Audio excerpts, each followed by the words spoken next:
how to clear and delete system data on Android. This tutorial shows you how to free up storage by clearing system data on your Android device. First, open the Settings app on your Android device. After that, tap on Battery and Device Care.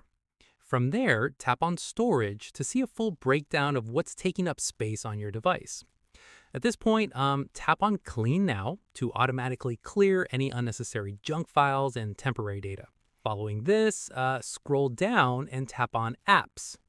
Once done, tap on the three dots at the top right corner. From here, tap on Show System Apps to reveal all system applications. At this stage, scroll through and tap on any system app that is taking up a large amount of storage. After this, tap on Storage to open its storage details. Once completed, tap on Clear Cache to remove its cache data. Finally, repeat the same steps for any other system apps that are taking up unnecessary space on your device. And that's it.